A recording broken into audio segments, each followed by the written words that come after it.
Hello there, YouTubers, NFL fans, classmates, Professor Keaton, anybody that may be watching this video. My name is Jonathan Curiel, and I'm going to be talking about the game that took place this Sunday involving the San Francisco 49ers and the New York Giants. This is going to be a recap, personal evaluation, analysis of the game.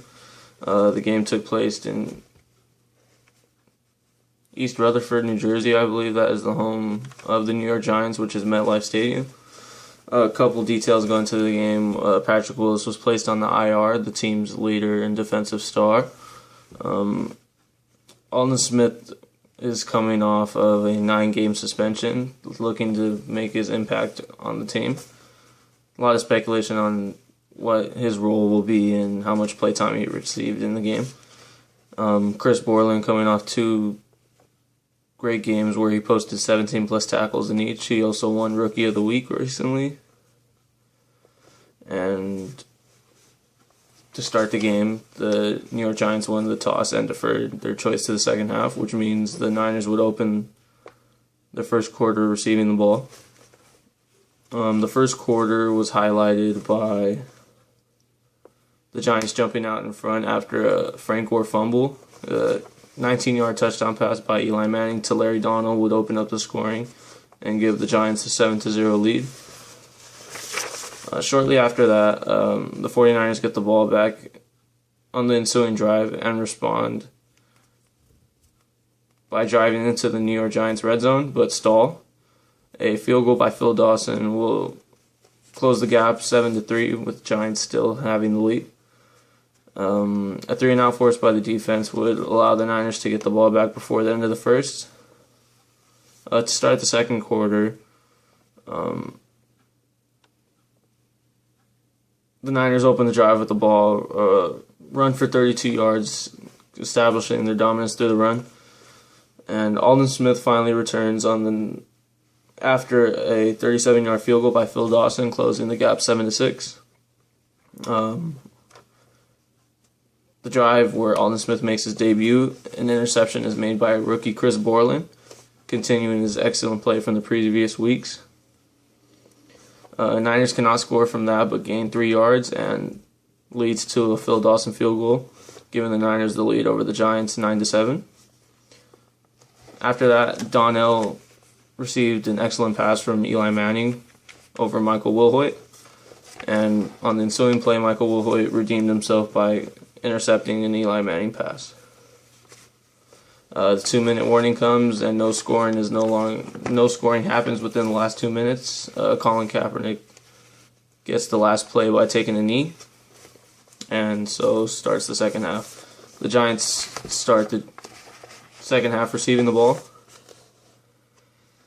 and Ray McDonald's sack on Eli Manning would lead to Giants punt to the 49ers.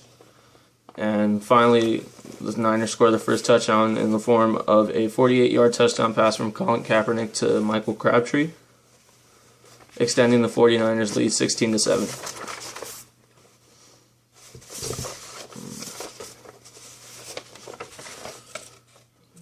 Giants get the ball back, drive to the 49ers territory but stall, and it leads to a Josh Brown 43-yard field goal, closing the gap 16-10.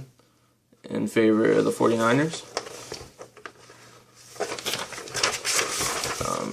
The New York Giants attempt an onside kick and catch the 49ers by surprise and recover, but it ultimately leads to an Eric Reid interception. That seemed like the story for Eli Manning all game, throwing interceptions. And Odell Beckham Jr. explodes in the fourth quarter for the New York Giants, and there was no more scoring. 2 more interceptions by cornerback Chris Culliver and Chris Borland highlight the game in the fourth quarter. And that was pretty much it. The 49ers kneel the ball with 29 seconds left to seal the victory, and the Niners go on to win their second consecutive game. Both teams had the same amount of plays, similar yardage, almost the same amount of penalties. But the key factor was turnovers. In any NFL game, turnovers will determine the winner. Eli Manning's 5 interceptions proved just too much for the Giants to overcome. The Giants had more passing yards, but again, the Niners had more rushing yards, controlling the game.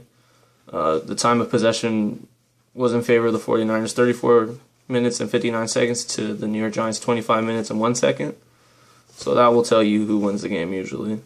In my opinion, Frank Gore, Michael Crabtree, and Colin Kaepernick led the 49ers offense, but Chris Borland led the entire 49ers team. Defense wins championships, and that is what it's going to take for the 49ers to get to the playoffs and ultimately win a Super Bowl. They need to win every game to even make it in the playoffs, considering their starting record was 4-4. They are now 6-4.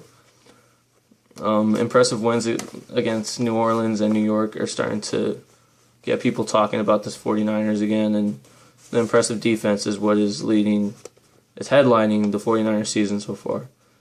Aldon Smith returned and had an instant impact, and the way for the 49ers to get going is to fix the offensive struggles, in my opinion. And I am very interested in seeing more games like this, which are offensive